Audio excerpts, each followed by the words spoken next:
Hello AuthorTube, this is Wordstock, this is part 4, and today me and a lot of other AuthorTubers, there will be links below, go check their videos, we're talking about dialogue.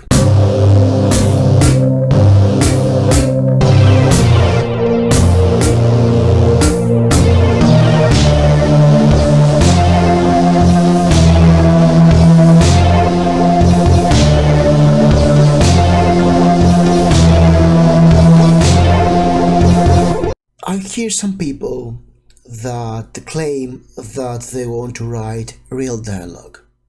They want to write dialogue as the way real people talk. Watch this, please. Hi. Can I help you? Yeah, can I have a dozen red roses, please? Oh, hi, Johnny. I didn't know it was you. Here you go. That's me. How much is it? It'll be $18. Here you go. Keep the change. Hi, doggy. You're my favorite customer. Thanks a lot. Bye. Bye-bye. Alright, Tommy Wiseau in the room, he tried to write dialogue the way people talk.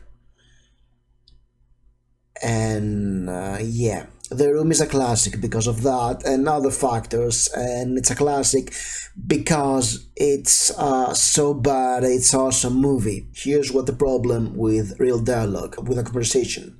Real dialogue, conversation is unstructured. It's purely based on context, meaning that if I meet somebody in the morning, I'll say good morning, and then we'll talk about the day. If I talk to a person I don't know, I talk differently. If I, this kind of stuff, it's much about my mood at the moment, how I feel, what am I doing, all sort of stuff. Like I'm talking right now, I'm coming up with stuff as I'm talking. That's real conversation with you, because I have some notes in front of me and they're unstructured and I have to come up with a context for what I'm telling you. You get my point. Also, conversation is spontaneous, meaning that I don't know what the other person is about to say. I'm not sure. Sometimes I'll be caught unaware. Maybe I'll have a random thought and then stop and say something else. It's full of random sentences.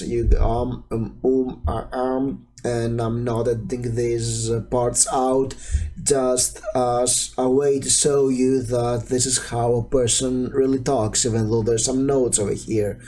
And still, I have to think what I'm going to say. There may be some mistakes, some pauses, some repetitions, I don't know what else. And for the most part, a conversation is inane and banal. It's boring. There may be some highlights there, and if you have funny people talk together, it can be great, but it's more fun participating than watching it or reading it, to be honest. At the same time, dramatic dialogue is far more different. It's supposed to do different things. Dramatic dialogue, meaning dialogue you see in a movie or a play or in a book, is trying to move the plot forward.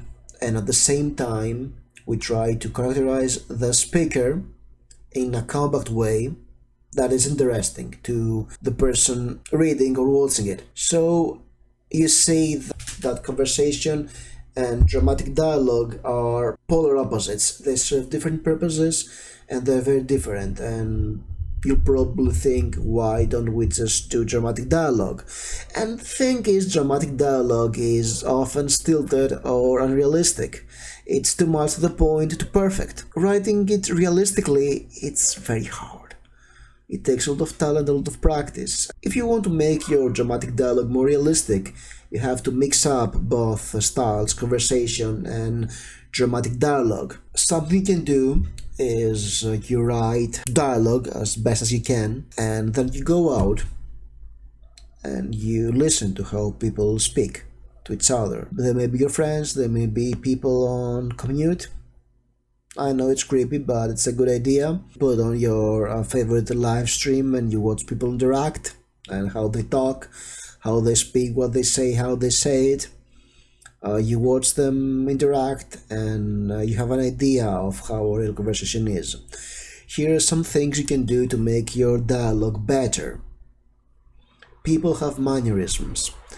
You have to identify mannerism for your characters and use those mannerisms in your dialogue. I mean, people may speak and they have tells. If they're lying or being awkward, they may caress their chin. They may scratch their heads. They may blink. When they're happy, their voices go up a bit. When they're sad, they grumble like Batman. I'm Batman. They may come up with dumb jokes when they feel awkward or when they want to be liked. So use those mannerisms to give some snappiness to the conversation, to the dialogue. Also, you can add some sentences, some ums, and inaccuracies. Don't go too far because people don't want to read your characters umming or ooming like the for pages and pages. Yes, I know Mumblecore was quite the rage some years ago, and if you want to go for this effect, go for it. But however, just do a couple of imperfect sentences, some running thoughts, some brain farts here and there, and instantly the reader has the illusion that these are real people talking. Something very important is that you establish a vocabulary for your characters. Different people talk in different ways. Somebody who's a working class character is definitely talking differently than someone who's intellectual, a university professor. Somebody who's young speaks different from somebody who's old. And a man and a woman also have different ways of talking traditionally. And also, the way you speak, the words you use, and your attitude changes depending on who you're talking to. For instance, a character has a different voice for his family or her family. They may respond differently to authority or to their friends.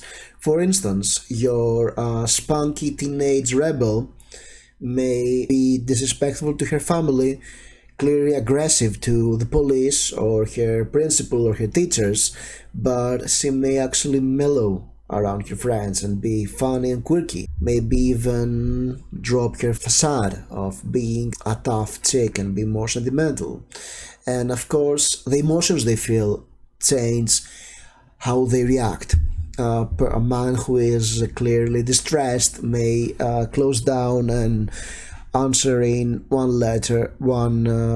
syllable words or one word sentences. A man who is happy may be, I don't know, singing, joking, and hugging people. A woman who is awkward may avoid eye contact and speak in short sentences and try to cut the conversation short. A child who is a child and is not aware may reveal embarrassing details about other people or about himself or herself. The way people talk in reality is contextual, and dialogue should reflect this contextuality. Your character cannot address the king the way they would address a page.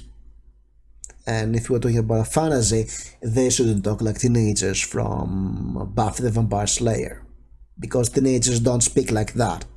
Like, the point is thick.